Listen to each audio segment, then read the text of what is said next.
Aquesta segona part del programa la dedicarem a l'últim disc a piano sol que ha gravat el Fred Hersch, que segons sembla serà la base del que escoltarem al concert que té programat el proper 29 d'octubre al Conservatori del Liceu en el 56è Festival de Jazz de Barcelona 2024. Silent Listening és el nom del disc.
segons sembla, això serà el que ens trobarem el dia 29 d'octubre, allà al Conservatori del Liceu.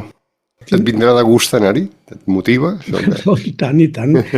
És visita obligada, tot amant del jazz, Sí. Molt recomanable. Un plaer absolut, no? Portem molts anys disfrutant del plaer de la música d'aquest meravellós pianista. I francament, aquí està en un estat plàcid, molt sutil, amb delicadesa, molt calmat, amb molta harmonia. Molta fantasia. Aquest Silent Listening és el 13è disc que grava en solitari.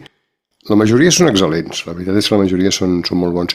A mi m'agraden especialment els que dedica a la música de l'Antonio Carlos Jobim, Please Jobim, i sobretot el que dedica a la música del Thelonious Monk, Please Monk.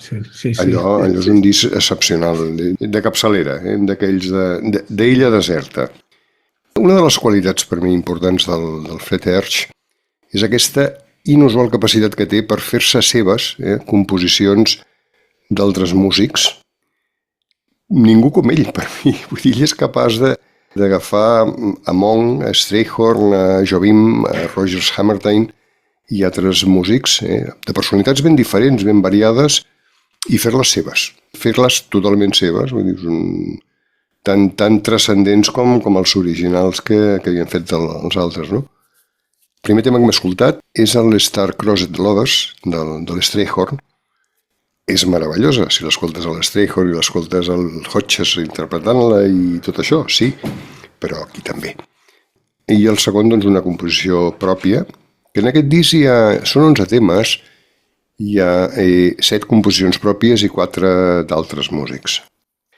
Aquí ja dic que ens trobarem una música introspectiva, tal com estàs dient, reflexiva, tranquil·la, amb una bellesa espacial, una bellesa despullada, que és la característica del Preciós. És despullat i fantasia. Realment és un músic que té molta fantasia, tanta fantasia que no saps mai quan acaba la composició i quan comença la pura improvisació. Vull dir, no saps mai...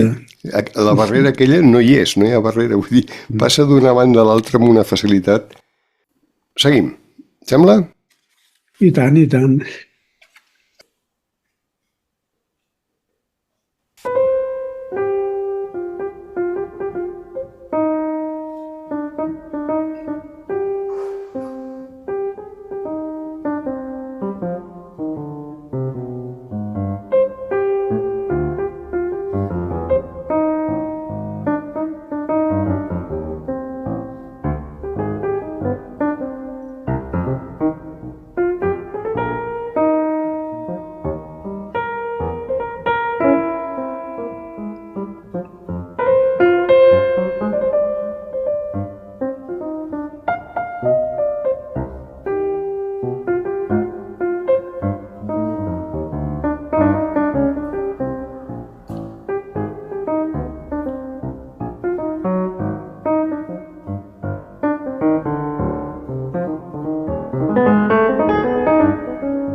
Bé, aquest últim tema és una composició de l'Alec Wilde, i tenen una sensibilitat molt similar, molt paral·lela, i sempre l'ha agradat molt interpretar aquest lirisme. Aquest punt de decadència que tenia la música a l'Alec Wilde, doncs el Fred Hersch li va fantàstic. Li encanta interpretar-la. És preciós. És preciós. És un regal per l'oïda fantàstic. Sí. Aquesta música tan relaxant és com per escoltar-la gairebé amb poca llum, només una vela a la nit. Sí. És un plaer absolut. Gairebé tots, Gairebé tots els discos que té piano sol tenen una màgia. Gairebé tots. Hi ha que ens agraden més, altres ens agraden menys, però sí. També no massa llunyans amb aquell trio tan estupendo que tenia, també ha fet uns enregistraments magnífics. Els trios amb el Drew Gress. El Drew Gress al contrabaix i el Tom Rainey a la bateria, o l'altra, vull dir, l'altra bateria que tenia en aquell moment, podia ser. Nashid Waits havia estat el segon bateria en aquells fins al 2010. A partir del 2010 i arrenca amb el trio fantàstic, l'actual, amb el John Ebert i l'Eric McPherson, que té discos absolutament sensacionals. També. Boníssims. Uns directes al Village fantàstics, realment molt bons. I no oblidem també altres discos fantàstics que he col·liderat amb altres músics, no? Amb el Ralph Alessi, amb el Tony Malavi, amb el Dave Douglas, amb l'Anat Cohen, Enrico Rava, Luciana Souza, tots músics diferents però que han compatibilitzat amb la seva música de manera fabulosa, no? Sí. En el nostre blog hi ha bastantes entrades on ell hi és. Per tant, el millor que podeu fer és repassar-ho, si us ve de gust, www.saxofonbcn, tot junt, .wordpress, acabat amb 2 s.com. Allà hi ha bastantes entrades del Hersch on s'explica part de la seva biografia i se li dedica el temps que cal a cadascun dels discos que hem presentat. Sí, aquí està amb aquesta intimitat, amb aquesta calma, és de lo més relaxant que un pugui escoltar. Sí, reflexiu. És un mestre de l'harmonia, és fantàstic. No tinc paraules per descriure-ho. Ens ho passarem molt bé, segur allà al conservatori escoltant-lo.